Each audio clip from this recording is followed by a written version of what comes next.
This is the news on 92.3 Nigeria Info.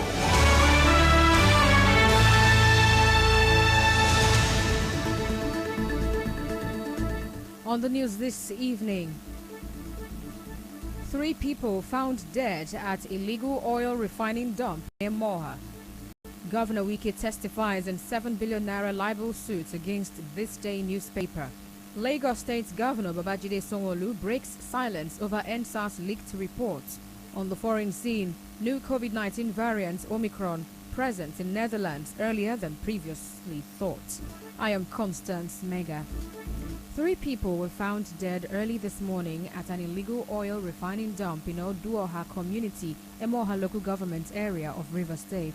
The youth chairman of the community, Friday Nwekere, tells correspondent Martha Okere that the victims, a woman and 2 men, were at the illegal oil refinery to buy kerosene and fuel. He said they may have suffocated from the gas which emits from the dump. As they held the gas, they could not be able to move again. Immediately, the team blocked their chest. 3 of them fell there. According to eyewitnesses, I wanted to rescue them. As he was going there to rescue them, the same thing that happened to him. He now realized himself and now ran back. They were looking for them. They could not see them. So it was that one that told the people that they're on the mud, they are inside water. So they saw them, they brought them out around 10 to 11 p.m. last night. Mr. Nwekere accused the military of helping illegal oil refiners in Oduoha community. The military are in my community, at that water side, with their boat, patrolling with them. They are there currently now, doing the same business with the bunkers. I want the security agents to put more effort, the local government chairman, the governor of River State, federal government, they should come together to make sure they stop this illegal bunkering. We are dying. We cannot even breathe in my community. We can no longer breathe. People are having all sorts of sickness in the community as a result of this. People are dying and want government to put an end to it. Although father to one of the men who died called on the federal and state governments to quickly put an end to illegal oil refineries in Emoha local government area. If government you will try to stop them today and tomorrow, I will like it, because so many people have died because of this bonfire. My son died last night. Government should help us and stop it. I beg. I beg government, let them come and help us. Some soldiers made them come and pursue these people here. Soldiers are collecting bribe, asking them to cook more and more. Soldiers are telling them to choose one day to cook for them. Every week they will cook for them. What will be their work? My son, which is above 20 years, don't die because of this thing. Meanwhile, the chairman of Emoha local government area, Chidi Lloyd, has again warned residents of Emoha from illegal oil refining in the area. Dr. Lloyd gave the warning while sympathizing with the families of those who allegedly suffocated after visiting the site of the illegal oil refinery to buy kerosene and petrol. Well, he spoke to correspondent Emeka Utuka. For those who have died, it's unfortunate. For those who have died, may their soul rest in peace. But there's nothing much we can do. All we are doing is the advocacy, the danger in the business. That's all we can do. If you go to Elena, you will see tankers lined up everywhere. They are doing the business now with impunity. And the security agency is not seeing them. Will anybody say that they are not seeing those people? I have on my own want to pursue them. Deflate tire. How long will I do that? We see, I have reported to the garrison commander to say that there are men in military uniform. And I do not think they are military people. But they are having military uniform, so they should also watch out and arrest those people if they are not military people. I have said so severally. Dr. Lloyd is also advocating that illegal oil refiners be charged as terrorists for committing mass murder. The danger in it is too much. We are going into the dry season and it will be worse because they are storing these things in houses and so on and so forth. All those who are involved in this thing should be charged as terrorists, because it is mass murder. What they are emitting, the carbon monoxide they are emitting into the system, can kill so many people at a time. I have said so severally. Moving on, Governor Nyesom Wike today appeared before the State High Court in Port Harcourt to testify as a witness in a 7 billion naira libel suit against This Day newspaper. Recall that Governor Wike had in August 2020 sued the newspaper over its publication captioned, "With Wike, Obaseki meets his PDP's Waterloo, almost." But Governor Wike, in his written statement on oath, said the defendants had accused him of influencing the decision of the court in Port Harcourt that granted an injunction restraining Godwin Obaseki from participating in the PDP governorship primary in Edo State in 2020. The governor told the court that he was not even aware of the suit by Ogbeide Ihama against Obaseki. He described the publication as reckless, false, and without regard for the truth. While speaking to journalists outside the court, one of the lawyers to Governor Wike, Mark Awu, said his client is in court to seek legal redress. Starting from the course of action was the publication maliciously made against the governor as a person. This publication centered on the fact that they challenged his integrity as a person. When it was said that, like a friend like Wike, Governor Obaseki's position as a PDP candidate for the governorship is doomed. So that was the essence of this case. In fact, the publishers' efforts were made to say the publication should be made against him as a person was wrong. You should also exercise the right of apologizing. But they refused. That's why the governor came to court to say this publication, as it were, tend to indict his integrity as a person. If the publication was made against his office as a governor, why not? You have a right to do it, but to challenge him as a person, it means you have made him an untrustworthy person, a deceit, a cheat, an influencer of the court. Well, the court adjourned the matter to the 12th, 13th, and 14th of January 2022 for further hearing. Still ahead, Lagos State Governor Babajide Sanwo-Olu breaks silence over NSAS leaked report. Stay tuned.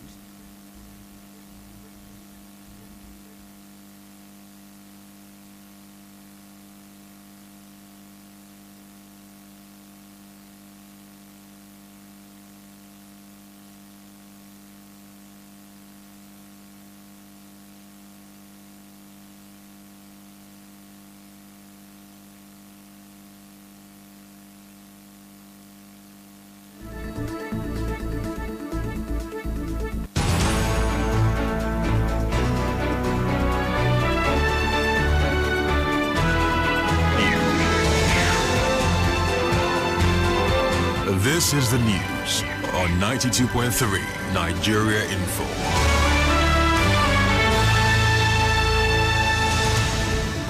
Lagos State Governor Babajide Sanwo-Olu says the state government will release its white paper on the report by the NSAS Judicial Panel of Inquiry today. The governor, in a speech, said his administration is determined to ensure the next steps that will be taken bring closure to a painful episode in the history of the state with the release of the white paper later today. We have no intention to engage in historics or further inflame the passion on a matter that has generated intense interest and conversation both nationally and internationally. Our decision and our actions will be based entirely on the law, the weight of evidence, and an unblemished respect for the truth. Well, the governor announced a walk for peace in December. He said he will be leading the peace walk to bring about the healing of the state. The Lagos State governor extended the invitation of the walk to youths, members of the diplomatic corps, civil society groups, students and the media, as well as other stakeholders to join him.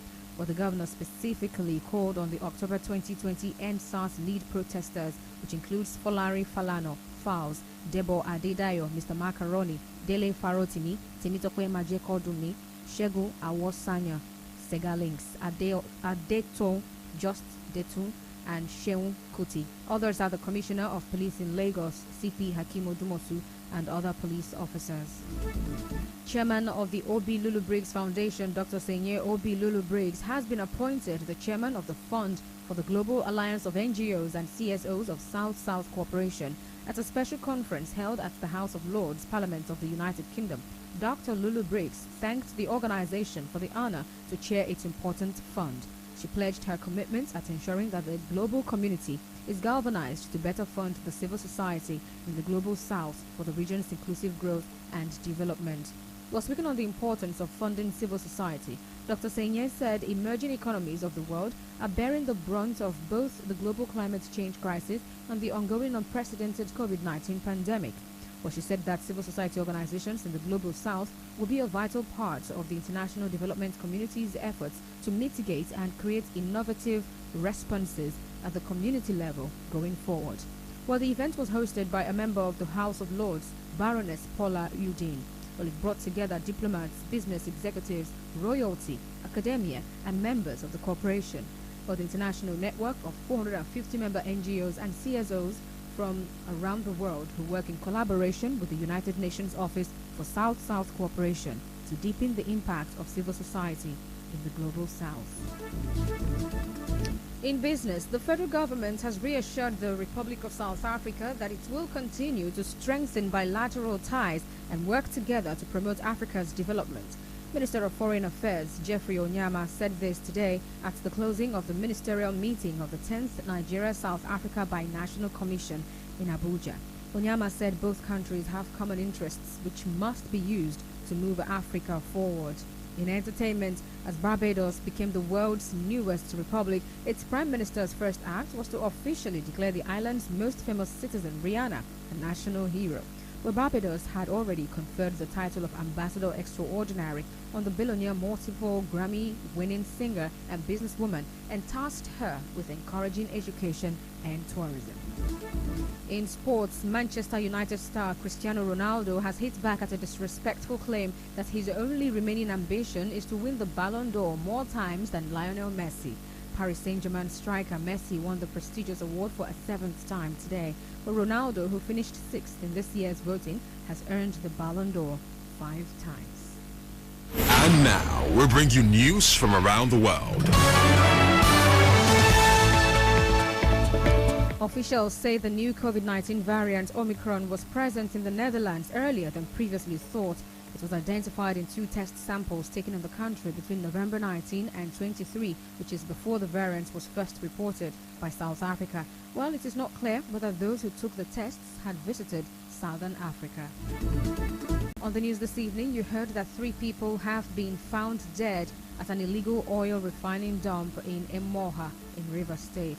Governor Wike has testified in a 7 billion naira libel suit against This Day newspaper. Lagos State's Governor Babajide Sanwo-Olu broke silence over NSAS leaked reports today, calling for harmony. And on the foreign scene, officials say the new COVID-19 variant Omicron was present in Netherlands earlier than previously thought. The news was edited by Chioma Ezenwafo. Cloudy weather in Port Harcourt this evening. For more stories, visit www.nigeriainfo.fm. I am Constance Mega. Thank you for listening.